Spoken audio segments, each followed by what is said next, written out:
আমি আপনাদের খেদমত আরজ করতে চাই, 5 মিনিট সময় আমার দিক, বাংলাদেশ ঠান্ডা করে দিন ইনশাআল্লাহ তাআলা।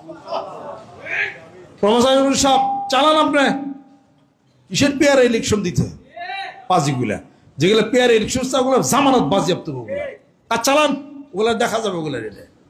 এগুলো সাথে বোখারি শরীফ মুসলিম শরীফ নিয়ে এলে বান্দ্রামি শুরু করে দিচ্ছে বাংলাদেশের বুকে। হ্যাঁ 16 বছরে কিছু করা পারে না, 16 বছর আন্দোলন করে গেছিল আওয়ামী লীগ, পানি করে দিছিল একবারে, একের পেতলা বাড়ি করে দিছিল একবারে। রাস্তায় নামার কোনো ক্ষমতা নেই, অনেক সুযোগ পাচ্ছে পেয়ার ইলেকশনের কথা করে। পেয়ার ইলেকশন বাদ দিয়ে প্রেসিডেন্ট ইলেকশন করে, তাও তো ভালো আছে বেটা। সব ইটা ওটা অমুকটা তমুকটা হেন তার।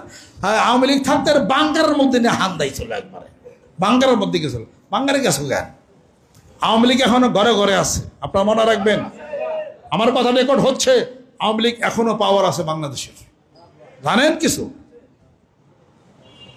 ওই আওয়ামী লীগ পাওয়ারে থাকতে জামাত শিবিরে মনে করছিল না যে তারা আর মনে হয় সব নাই, আর শেষ হয়েছে জামাত শিবির। তাহলে ঢাকান বেশি সিট নিল কেমন কিরা, রাজশাহী নিল কেমন কিরা, চিটাং নিল কেমন কিরা, জাহাঙ্গীরনগর নিল কেমন কিরা, তেনা বলো নাই জামাত শিবির এন ঘর ঘরে বেড়েছি কেন, এই কয়ে বেশি তারা নিছি কেমন কিরা। হ্যাঁ অতএব তখন যেমন আওয়ামী লীগেরা মনে করছেন যে জামাত শিবির নাই, দেহান গায়ে ঘরে ঘরে আস, আর অহনও মনে করেন যে আপনি আওয়ামী লীগ নাই ঘরে ঘরে আস, তখন এখনও বিহীন পেয়েছে ব্যাগ ঘরে ঘরে আছে। ভালোবাসা যা করেন কাম ব্যক্তি বলে কাজে ঝগড়া শুরু করছে। হুজুরদের ফাংশন হলো দেশটাকে শান্তপ্রিয়তার মধ্যে রাখা, কথা ঠিক কিনা? আর সত্য কথা যে আমার কাছে শুনবার চান, আমি কেউ ওরা ভয় পাই না, আমি খুব সত্য কথা বলি। আমার কথার দায় দায়িত্ব আমার কাছে। এদেশে কোন দল সবচেয়ে শক্তিশালী তা জানেন? এদেশে কোন দল শক্তিশালী সবচেয়ে তা কি জানেন? জামাত শিবির। আইন বিএনপি আওয়ামী লীগ কেরাবেন, আইন প্রমাণ করতে না দিলে পরে দরবার ছেড়ে চলে যাবেন আমি ফাঁকে। প্রমাণ করতে না পারি পিরিগিরি শেষ, দরবার দখল করে নিয়ে যান, বিএনপি আওয়ামী লীগ কেরাবেন আইন আমার সামনে। আজকে 40-50 বছরের মধ্যে জামাত শিবিরের মধ্যে কোন নেতায় পার্টিতে দাওয়া পাল্টা দেওয়া হয়েছে নি? যেরকম হয়েছে দেন জাতীয় পার্টি চেয়ার দিয়ে বেরিয়ে হয়েছে, তারপর বিএনপি হয়, আওয়ামী লীগ হয়, মাইরি হালা, তাই না? নিজেরা গুতে গুলাগুলি করেন, নিজে শান্তি নাই, দেশের শান্তি কেমনি করবেন? উত্তর দেন। আর একটা শিবিরের মধ্যে কোনো মারামারি হয়েছে? জামাতের মধ্যে হয়েছে? পারেন নাই, দেখাইতে পারবেন না। তাহলে একতা যাদের মধ্যে আছে, শক্তি তো তাদেরই, কথা ঠিক কিনা? এটাও মনে রাখেন, বিদেশে বাংলাদেশ ইসলামী দল কাউরে চিনে না, একটা দলকে চিনে, তারা জামাত ইসলাম, মনে রাখেন। এবং বিশ্বের সবগুলো মুসলিম রাষ্ট্র জামাত ইসলামের পক্ষে কাজ করে তারা। এটাও মনে রাখেন আপনারা, আল্লাহ পাক সবাইকে সুযোগ দেন। 3টা বিএনপি সুযোগ করছে না, আবার 3টা আওয়ামী লীগ গেল না, জাতীয় পার্টি গেছে না, পরের টার্ম কি হুজুর একটা সুযোগ আসবার পারে। আর সেই সুযোগের মধ্যে জামাত শিবির এ তারিখ আইব কিনা আমি ওটা কই না, সে আল্লাহর সবকিছু, ওটা আমি বলি না, এটা সেটা বলি না। অদূর ভবিষ্যতে হয়তো তাদের একটা সুযোগ আল্লাহ পাক দিতেও কিন্তু পারে।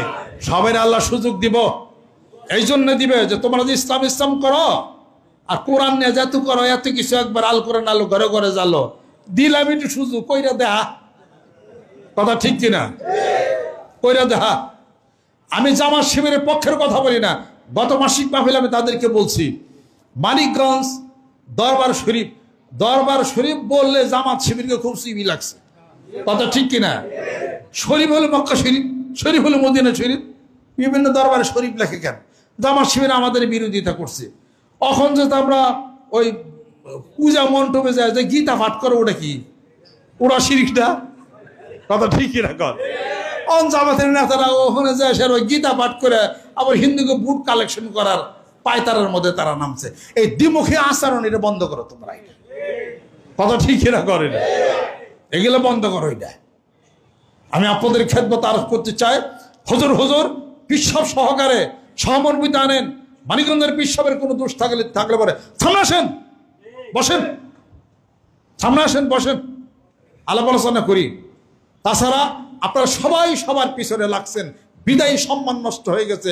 কোরআন হলো একটা, হাদিস শরীফ একটা, সব হুজুরা আলাদা আলাদা দল করে হ্যান এখানে জগা খিজি করছে। সিট পাওয়ার নাকবো না, সিট অত হুজা না। বাঙালি বহু চালাক, বাঙালি বহু চালাক। অত গীতা পাঠ করে হিন্দুকে ভোট নিবে, অতই হুজা। হিন্দুরা কিছু প্রসাদ খায়, ঠাকুরের কিছু শ্রাদ্ধ দেয়, বুঝছো? অত সোজা নাই না, বহু বহু বুদ্ধি তারা রাখে। সারা বছর তাকে দাবরিয়া কাফের সরকার ভোট চাই বেড়ায়, গীতা পাঠ করে যায় ইয়ে ওই মন্দিরে যাইয়া। হ্যাঁ, তোমার গীতা পাঠ করবার বেশি কেরা? মন্দিরে পূজা পার্বণ হবে, প্রত্যেকটা মুসলমানের দায়িত্ব তার নিরাপত্তা নিশ্চিত করা, সবকিছু ঠিক আছে। তোমার গীতা পাঠ করবো করে ওখানে যায় ঘটনা কি না? হ্যাঁ, গীতা আর কোরআন কি এক নাকি? কোরআন শিব কি এক? আল্লাহর মানব রচিত আল্লাহর আল্লাহর কথা, কালামুল্লাহ, আল্লাহর কথা। এটা সব উল্টা পাল্লা করে দিচ্ছে সবইটা। আমি আপনাদের খেদমত আরজ করতে চাই, হুজুরদের বক্তিয়া, হুজুর পার্টি রক্ষণ ভাগ ভেঙে চলে সব চুরমার হয়ে যাবে ইনশাআল্লাহ তাআলা। অপেক্ষা করেন, ইলেকশনটা শুধু খালি যাক, যা আমরা দেখব সবই খবর আমাদের কাছে আছে। কোন নেতা কেমনে চলে, বিল পাস কন্দে কি হয়, কোন হুজুর কন্দে কি হয়, কেউ না জানলে আমরা কিছু কিছু জানি। আল্লাহ তো সবই জানে, কিছু কিছু জানি আমরা ইনশাল্লাহ। ইলেকশনটা হতে দেন, সরকার ফোন করুক, যে কেউ ফোন করুক ইনশাল্লাহ তাআলা। আমি আপনাদের খেদমত আরজ করতে চাই, বাংলাদেশে থাকবে, বাংলাদেশের দালাল থাকবে। বাংলাদেশে থাকা অন্য কোন দেশের দালালি কখনো বরদাস্ত করা যাবে না। বাংলাদেশে আমরা যারা আছি, আমরা থাকার পরে আজকে কেন স্বর্ণের খনির থেকে স্বর্ণ উত্তোলন হয় না? আজকে কেন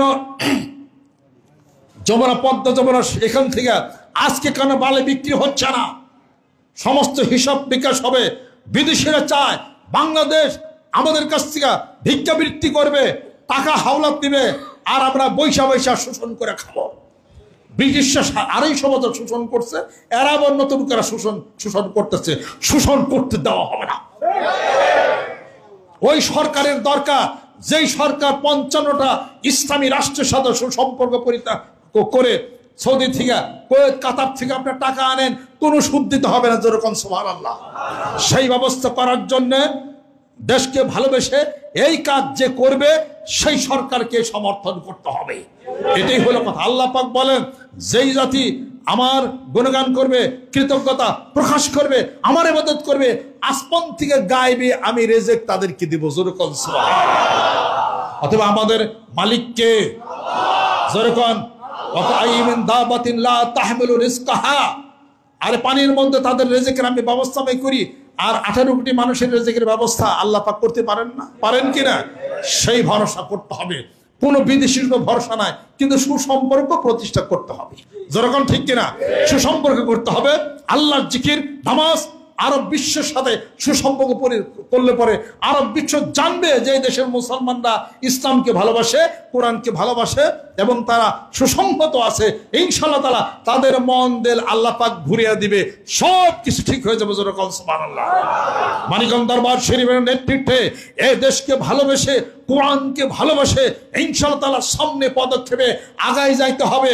অপেক্ষা থাকেন, ডাক দিলে পরে মাঠে সমবেত হয়ে যাবেন। রাজি আছে? আল কোরআনের আলো, আল হাদিস শরীফের আলো, সুন্নাতের আলো, আত্মশুদ্ধির আলো,